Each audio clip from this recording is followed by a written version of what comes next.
ekspektasi klaim pengangguran Amerika Serikat turun.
Halo sahabat finansial, apa kabar Anda hari ini? Selain informasi tadi, Bursa Global sepekan akan menghadirkan rilis data ekonomi penting pekan ini 30 Desember 2024 hingga 3 Januari 2025.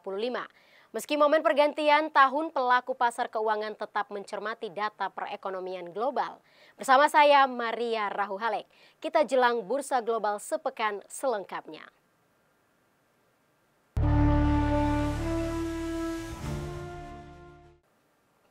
Jumlah warga Amerika Serikat yang mengajukan klaim baru untuk tunjangan pengangguran secara tidak terduga turun ke level terendah dalam 8 bulan terakhir.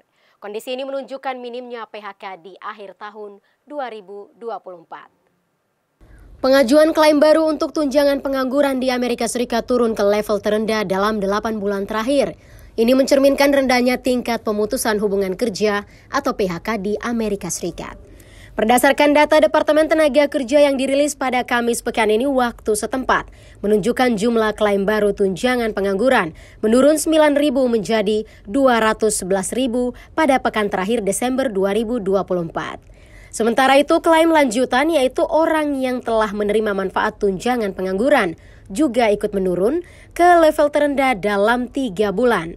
Klaim lanjutan tunjangan pengangguran hanya menjangkau 1,84 juta jiwa. Klaim pengangguran cenderung bergejolak menjelang akhir tahun. Namun melalui volatilitas klaim tetap konsisten dengan pasar tenaga kerja yang tidak menandakan memburuknya kondisi perekonomian.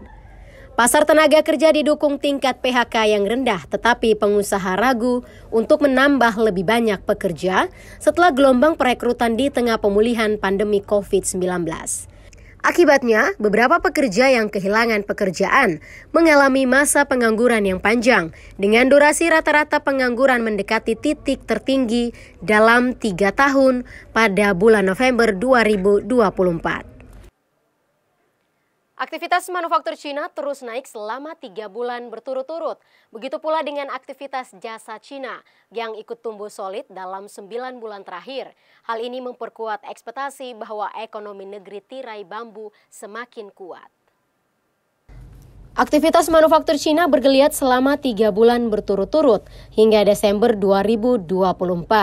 Berdasarkan data Biro Statistik Nasional yang dirilis pada Selasa pekan ini, waktu setempat mencatat indeks manajer pembelian manufaktur, PMI manufaktur tumbuh 50,1. Angka di atas 50 menunjukkan pergerakan yang ekspansif dan memperkuat ekspektasi bahwa perekonomian negeri tirai bambu ini mampu mencapai target. Salah satu faktor pendorong peningkatan manufaktur yakni ekspor Cina yang semakin agresif. Namun ada ancaman tersendiri ketika Cina menghadapi perang dagang baru dengan Amerika Serikat. Perekonomian Cina telah menunjukkan tanda-tanda pemulihan pasca pemberian stimulus oleh pemerintah. Mereka juga terus memperbaiki mata rantai ekonomi untuk menjaga konsumsi masyarakat. Selain manufaktur, aktivitas sektor jasa Cina juga mencatat pertumbuhan dalam 9 bulan terakhir. Indeks manajer pembelian non-manufaktur atau PMI sektor jasa naik ke angka 52,2 pada Desember 2024. Angka ini jauh di atas perkiraan para ekonom. Data ini menambah sinyal pemulihan ekonomi Cina. Naiknya aktivitas sektor jasa Cina menjadi kabar baik bagi para pembuat kebijakan untuk menaikkan permintaan domestik. Sementara itu, data laba industri Cina menunjukkan penurunan selama 4 bulan berturut-turut. Laba industri perusahaan Cina turun 7,3%, yang memperdalam penurunan laba tahunan. Sejumlah perusahaan yang bergerak pada sektor industri di Cina mengalami penurunan laba selama 4 bulan berturut-turut hingga November 2024. Berdasarkan data Biro Statistik Nasional yang dirilis pada Jumat waktu setempat mencatat, laba perusahaan-perusahaan industri di Cina turun 7,3%. Angka ini merupakan penurunan paling tajam sejak tahun 2000. Penurunan ini memperdalam penurunan laba sepanjang 2024 yang mencapai 4,7%. Kondisi ini menjadikan tahun ini sebagai tahun terburuk yang pernah tercatat dalam bisnis industri. Laba industri menjadi tolak ukur terpenting bagi kesehatan finansial pabrik tambang dan utilitas. Laporan ini juga akan menjadi pertimbangan investor untuk mengambil keputusan investasi. Inflasi konsumen Korea Selatan naik akibat gejolak politik negeri ginseng. Namun ekspor tetap bertahan seiring dengan kenaikan permintaan dari Cina. Inflasi konsumen Korea Selatan meningkat seiring gejolak politik yang terjadi di negeri ginseng tersebut. Gejolak politik membebani mata uang lokal dan mengancam stabilitas harga di pasaran. Data kantor statistik yang dirilis pada Selasa pekan ini waktu setempat menunjukkan harga konsumen naik 1,9% pada Desember 2024. Sementara pada November 2024 hanya berkisar pada angka 1,5%. Data ini dapat mempersulit ruang gerak Bank Sentral Korea Selatan atau BOK yang mungkin akan membatasi pemangkasan suku bunga 2025. Para pembuat kebijakan juga khawatir pertumbuhan ekonomi dapat melemah lebih lanjut akibat gejolak politik yang belum mereda.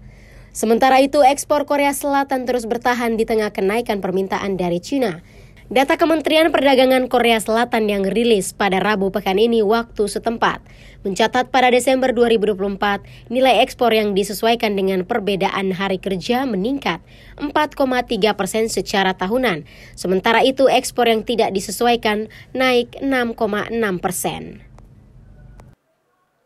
Ekonomi Singapura tumbuh pesat pada kuartal terakhir 2024. PDB tumbuh 4,3% dalam 3 bulan. Perekonomian Singapura tumbuh pesat pada kuartal terakhir 2024. Kementerian Perdagangan dan Industri merilis pada Kamis pekan ini waktu setempat. Produk domestik bruto atau PDB tumbuh 4,3% dalam 3 bulan hingga Desember 2024. Angka tersebut lebih tinggi dari perkiraan yang hanya sebesar 3,8%. Sementara itu secara tahunan PDB naik 4%.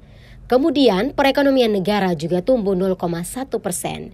Kondisi ini akan menjadi pondasi yang kuat untuk menghadapi tantangan 2025. Pemerintah setempat tidak memberikan proyeksi pertumbuhan ekonomi tahun 2025, namun sejumlah ekonom sudah memperlihatkan tanda-tanda ekspansi yang melambat. Akibatnya, otoritas moneter bisa saja mengurangi laju apresiasi dolar Singapura sepanjang 2025. Ketahanan ekonomi Singapura diuji oleh berbagai faktor global, salah satunya perlambatan ekonomi Cina dan kebijakan pemerintah Donald Trump. Demikian sahabat finansial Bursa Global sepekan kali ini. Jangan lupa ikuti terus berita teraktual, analisa pasar mata uang serta investasi di portal berita kabarbursa.com. Atas nama kru yang bertugas, saya Maria Rahu Halek, pamit undur diri, terima kasih dan sampai jumpa.